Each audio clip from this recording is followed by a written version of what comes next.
Assalamualaikum warahmatullahi wabarakatuh. Alhamdulillahirabbil alamin wassalatu wassalamu ala asrofil anbiya wal mursalin wa ala alihi washabihi ajma'in amma ba'du. Qala Allah ta'ala fi Qur'anil Karim, a'udzu billahi minasyaitonir rajim. Bismillahirrahmanirrahim. Aqimis sholata liduluki syamsi idza ghasaqil laili wa qur'anal fajr. Inna qur'anal fajri kana mashhuda.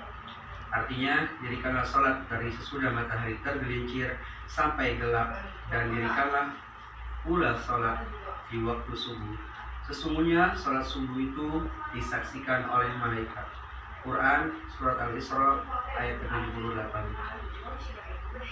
Alhamdulillahirabbil alamin, segala puji bagi Allah yang telah memberikan kita nikmat yang tiada taranya sehingga kita bisa berjumpa di bulan Ramadan seperti sekarang ini.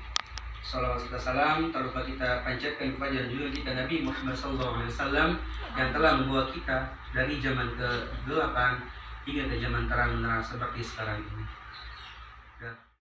Baiklah, saudaraku sekalian dimanapun berada, ayat yang tadi saya bacakan di atas itu berkaitan dengan keutamaan sholat subuh berjamaah. Nah, terkadang kita sebagai kaum muslimin, baik muslimin dan muslimat, terkadang suka melewatkan sholat subuh ini. Padahal sangat banyak sekali keutamaan di balik sholat subuh tersebut. Nah, kita bisa bandingkan ya, ketika jamaah sholat maghrib dengan jamaah sholat subuh, biasanya itu perbedaannya itu sangat terasa.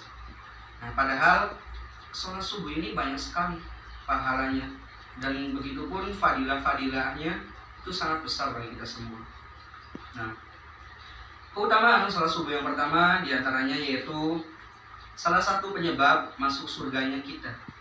Nah, Rasul Shallallahu Alaihi Wasallam bersabda, "Man shallal bardaini dakhalal jannah." Barang siapa yang mengerjakan sholat bardain, yaitu sholat subuh dan asar, maka dia akan masuk surga. Hadis riwayat Bukhari nomor 574 dan Muslim nomor 635. Artinya Rasul sendiri menjamin barang siapa yang melaksanakan sholat subuh dan sholat asar itu maka akan balasannya surga. Bukan berarti kita bebas setelahnya ya, kita melakukan maksiat dan lain sebagainya, tapi kita tetap menjalankan perintahnya dan menjauhi larangannya. Tapi barang siapa yang rajin sholat subuh dan asarnya itu secara berjamaah ataupun tepat waktu, itu insya Allah jaminannya surga. Dan kita tetap menjalani ibadah-ibadah lainnya, bukan berarti kita benar-benar meninggalkan ibadah lainnya karena kita merasa sudah sholat subuh ataupun sholat asar. Seperti itu. Yang kedua, selain salah satu jalan menuju surga, sholat subuh juga salah satu penghalang dari kita masuk ke dalam neraka. Nabi SAW pernah bersabda, "La yalijan nara ahadun shalla qabla tulu'i syamsi wa qabla ghurubiha." Tidaklah akan masuk neraka orang yang melaksanakan sholat sebelum terbitnya matahari, yaitu sholat subuh, dan sholat sebelum tenggelamnya matahari, yaitu sholat asar. Hadis riwayat Muslim nomor 634. Nah, artinya Nabi pun menjamin lagi dalam suatu hadisnya, selain hadis yang sebelumnya saya ucapkan, hadis yang kedua ini Nabi menegaskan lagi, tidak akan masuk neraka orang yang melaksanakan sholat sebelum terbitnya matahari, yaitu sholat subuh, dan sebelum tenggelamnya matahari. Artinya dari perkataan tersebut kita dianjurkan untuk melaksanakan sholat subuh dan asar itu seafdol-afdolnya, itu tepat waktu. Karena apa? Itu adalah waktu sebelum terbitnya matahari dan sebelum tenggelamnya matahari. Tetapi kebanyakan kadang kita sholat subuhnya lalai. Kita sholat subuh jam 6 ataupun setengah 7, bahkan itu sholat subuh di waktu duha. Dan semoga kita terhindar dari hal-hal tersebut. Amin amin ya rabbal alamin. Nilai yang ketiga dari sholat subuh yaitu berada di dalam jaminan Allah Subhanahu wa Ta'ala. Rasulullah Sallallahu Alaihi Wasallam bersabda, "Man shalla salat as-subhi fa huwa fi dhimmatillah, fala yatlubukumullahu bil dhimma bi syai'in, fa innahu may yatlubuhu bil dhimmati bi syai'in yudrikhu summa yakubbahu ala wajhihi fin nari jahannam." Artinya, barang siapa yang sholat subuh maka dia berada dalam jaminan Allah. Oleh karena itu, jangan sampai Allah menuntut sesuatu kepada kalian dari jaminannya. Karena siapa yang Allah menuntutnya dengan suatu jaminannya, maka Allah pasti akan menemukannya dan akan menelungkupkannya di atas wajahnya dalam neraka jahanam. Nah, artinya ketika seseorang tersebut rajin melaksanakan sholat subuh, maka itu insya Allah itu orang tersebut sedang berada dalam jaminan Allah Subhanahu wa Ta'ala. Berbeda dengan orang yang malas sholat subuhnya. Fadilah sholat subuh yang keempat yaitu dihitung seperti sholat semalam penuh.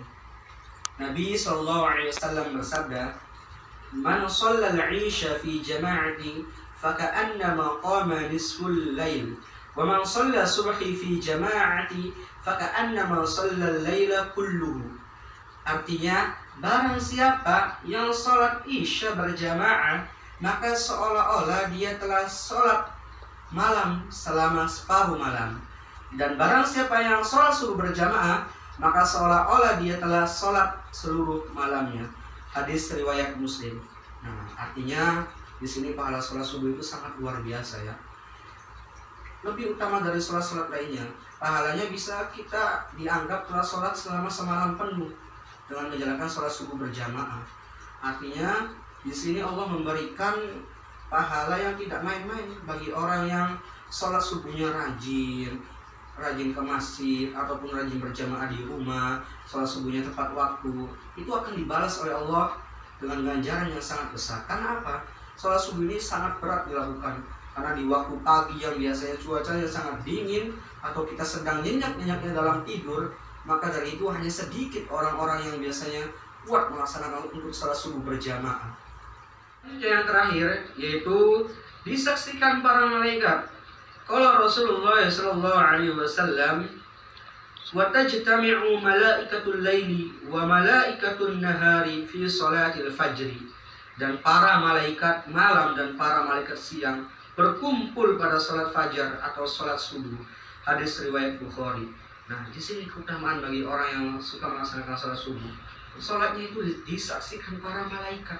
Malaikat di siang hari dan malaikat di malam hari itu menyaksikan orang-orang yang sholat subuh berjamaah. Nah, maka dari itu kita semua tidak boleh malas dalam melaksanakan sholat subuh berjamaah. Artinya hawa nafsu kita itu harus bisa kita lawan. Rasa nyaman ketika tidur, rasa dingin itu harus bisa kita lawan. Karena apa? Masuk surga itu tidak mudah. Dan maka dari itu, dari hal yang seperti ini pun kita harus bisa lawan. Ketika kita dari pagi sudah bersemangat, insya Allah kita menjalankan hari-hari atau aktivitas kita sampai malam hari nanti, kita pun tetap bersemangat dan dalam lindungan Allah Subhanahu wa Ta'ala. Wallahu a'lam bishawab. Mungkin itu saja yang dapat saya sampaikan. Kurang lebihnya mohon maaf. Akhirul kalam, syukran. Wabillahi taufiq wal hidayah. Assalamualaikum warahmatullahi wabarakatuh.